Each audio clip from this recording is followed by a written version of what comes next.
Right,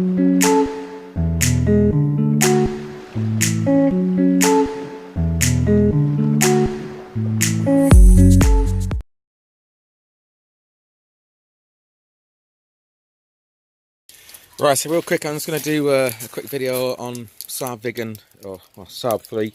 Mine happens to be a Viggen, it's the same. I think it's the same on 9.5s actually, same engine more or less. But how to do the oil pan job. So as you probably know, I've got a problem with this model year car, my 9s and 2000, I think, like whatever, 97, 98 era car.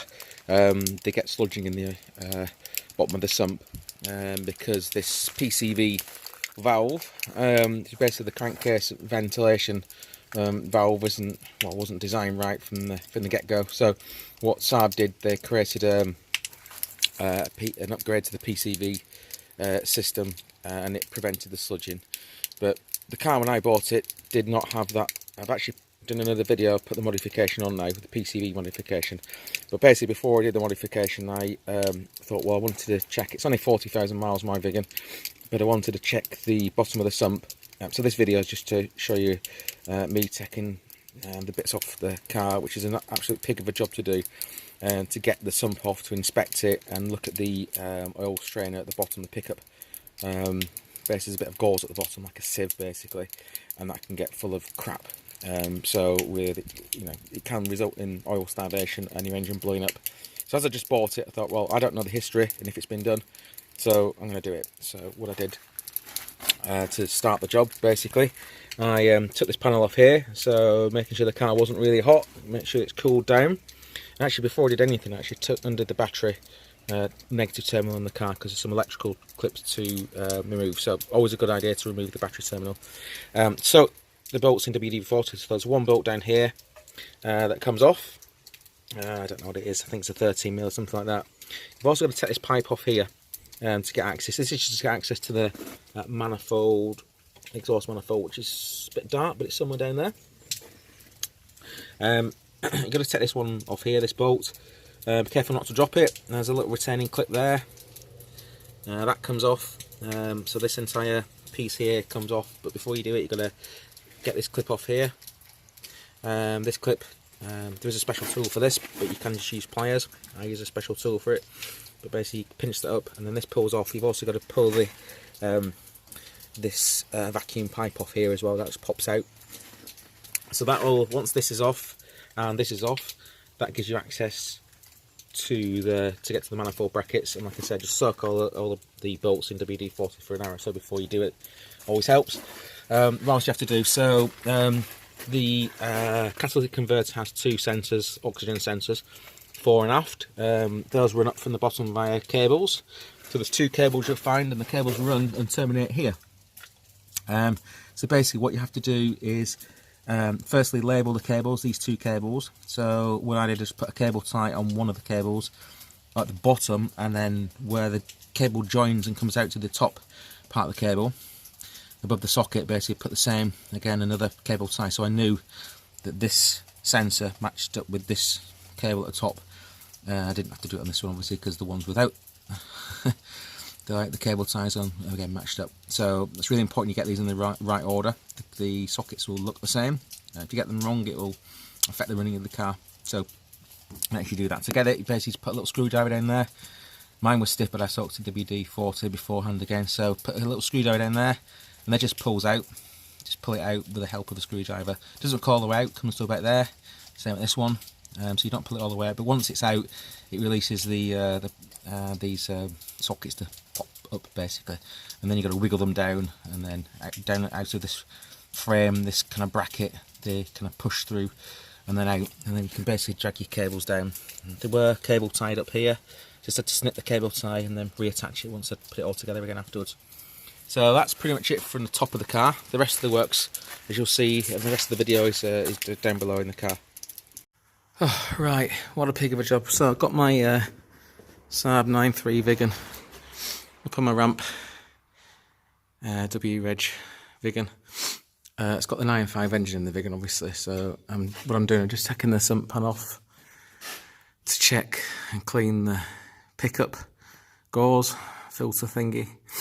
Been at it all day because it's a pig of a job, and all these fasteners have to come off. And basically, they're all just rusted to buggery.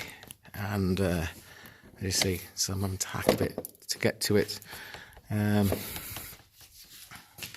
So basically, I've just got to the point now I've got the exhaust off. So it's basically, the exhaust has got 2 bolts above, one at the bottom. The bottom one you just get with the spanner. Top one where you can get a socket on. There's this bracket here which goes on here. Rather than take the top one off, I've just took these 2 off here. That's dropped down nicely. There's 2 sensors on here, 2 cables, one either side. There's one there, and then one here. So one there, one here. They're undone from the top. I'll show you when I go back up to the top of the car actually, but you undo those and clip them from the top. And then basically got to drop the exhaust slightly to give access to the pan. These, as you can tell, my exhaust is a bit scabby. I've undone it here, and I've undone it here, thinking I could just get it off, but basically they've all seized. I can't, that's all rounded off. That one's undoing alright, but I'm just going to try and drop it a little bit, basically, see if I can clear it by that point. So that's it so far, so I'm going to try and drop this now. The other thing is, I don't know if it's the same on normal 9.3s, but obviously with the Viggen it's got a 9.5 engine. But you can't really see the bolts, this is in the way. So what you have to do is actually come in the wheel arch, pull this panel off, you can see, but you can then get access to those bolts from this side. Alright, well, as you can see, I actually ended up taking the back end of the exhaust off. The only reason I did it at the back joint is because this one is just, I can't get it undone. But anyway, yeah, the reason I took it off, I probably could have cleared it, but then I thought, actually, I'm going to get all oil running down from the pan when I take it off. Just drain the oil, as you can see. And took the filter off. So I'll put an oil and filter on when we're done. So I think we're now clear. I'm going to start trying to get it off now. Wish me luck. So the only one that's tricky is, you see, this one there. Can you see it? I'll just try and point to it. Basically this one here. I'm sorry, there we go. There we go. This one with the spanner is just there. This one's really hard to get to. I can't get a socket on it. I can't get a spanner to it. And this is where you can see, that's where it is, right up there. So, I'm not quite sure we're going to get that one off. Well, as you can see, I've managed it now. And the reason I'm speaking so slow is because I'm fucking knackered. I've been at this all day now. So, I basically take this trim cover off, which is this thing here. Pull that bloody thing off. And the only thing I can get to is just a small 1/4 inch drive socket, which does actually do the job just.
Right, so I've got a Saab 393 Viggen, sorry, Saab 93 Viggen, and problem is on the brakes. When you press the brakes, the ABS seems to come on, and you get a really bad judder. So I'm just going to check. What I've heard on the forums is that these rings here, part of the ABS, can get cracks in them. So I'm just basically just checking them all for cracks or splits or worn teeth, basically. I mean, they're really corroded, as you can see. They're both really bad.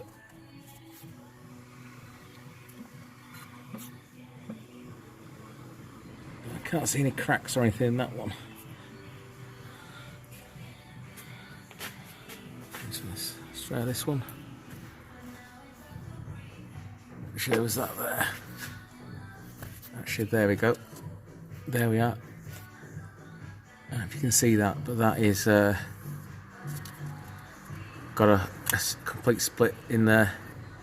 So the forms are right. That's probably the cause of it. So I need to get these wheels off and then get some new rings to put on there. But at least we've found the problem anyway.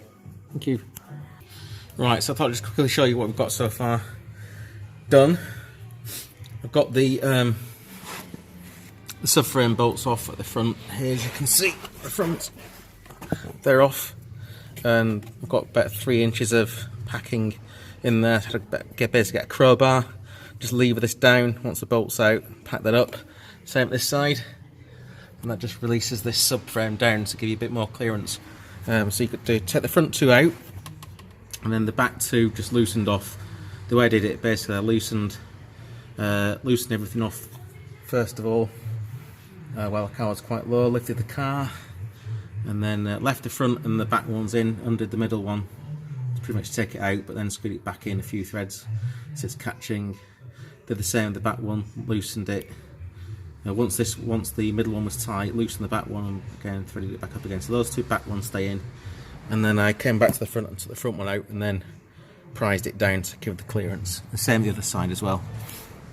And I got the gearbox just on the lip here, as you can see, just on the lip, so this is not sticking out. There's a great video I saw on YouTube mentioning that if you're not careful this will foul on the jack, which is quite useful to know. So I'm going to start lifting up in a second, but first I need to just take off the engine mounts. Now this is supported. Right, well, as you can see, I've just managed to drop the pan, finally. So yeah, basically I only took the 2 engine mount bolts out. The other ones were stiff, so I decided actually, as it's connected, and we just took it's basically those 2 out, it's connected to the gearbox, so I just lifted it up with a jack just a little bit and it just popped out. So there we are. Right, now time to clean. Right, that's the pan. The car's got about 40,000 miles, just over 40,000 miles, so I'm not expecting it to be bad, and it's actually, it's quite, I think, quite clean.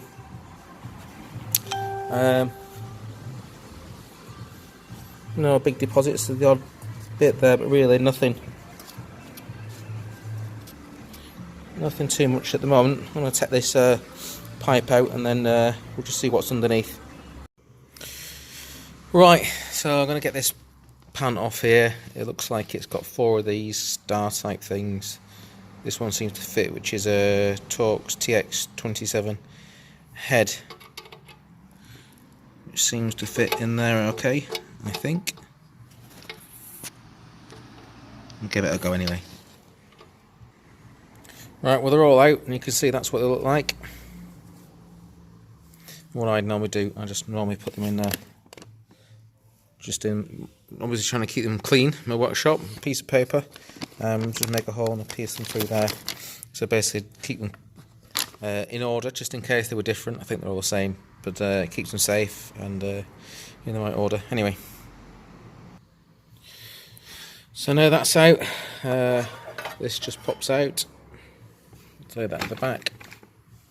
And this is the strainer, so we need to now get this out. I need to put the camera down because there's a bit of wiggling involved, apparently, so I've seen. Actually, there's 2 more of those hex bolts there and there, so I'll just quickly take those out. Okay, right, well I've just loosened this already, but basically you have to wiggle this quite a bit, but you wiggle it and it just pops out. And I think the main thing to do is to check this O-ring, which on mine looks okay. It's a really tight fit, so I'm pretty sure, and given it's only 40,000 miles in the car, and I haven't got a spare, and I'm going to put the O-ring back on actually. If I had a spare one, I would have swapped it. It's a shame, but we need to get the car back together again today. So as you can see, just flipped it over, and I'm really pleased I did this. I wasn't going to do it. The car has such low mileage, I wasn't even going to do it, but actually you can see there's actually quite a bit of crud in that filter already. So that's not good. So yeah, I'm satisfied. It's a job well worth doing. Yeah, just bits of, I guess, metal and shit from the engine. So yeah, I'm going to pull it off and get all that clean, and then we'll get it all scraped up around the edges, ready for the gasket seal to go on. Right, well the pan's looking a lot cleaner now. I'm just going to start scraping with the razor very gently. Don't want to dig into the aluminium, very soft. I'm just going to take basically all the old silicone, the old glue off, and then I've got some very fine ceramic paper. What's this? 2000 grit, and apply that with a really flat. I'm going to take this off. Basically, I'm going to basically really flat surface, flat sanding. So I'll swap the sandpaper over, put the fine one on, and then rub across it basically. So it's again, I don't want to put any force in particular areas to sort of make any dishes in the metal. So we'll do that in a second. Right, well these are the parts now cleaned. I'll just use some brake and clutch cleaner. Probably not the right thing. I use a heavy degreaser as well. Probably get some people saying you shouldn't use that, but anyway, it seems to have worked. So it's quite nice and clean now. So as you can see, filter's all cleaned up now, pretty much. And the O-ring I've cleaned off. Cleaned off any of that stuff from the O-ring as well. Probably shouldn't use that on the O-ring. And the cover. So, right, just a matter of sticking it all together now. Oh, the other thing is obviously I have to go back to the car and clean the corresponding face that's actually on the engine as well. So we get a nice snug fit when we put the sealant on. So we're going to do that now. And that's it, all put together now. Nice and clean. Ready to go back on the car once I've done the RTV paste around the outside.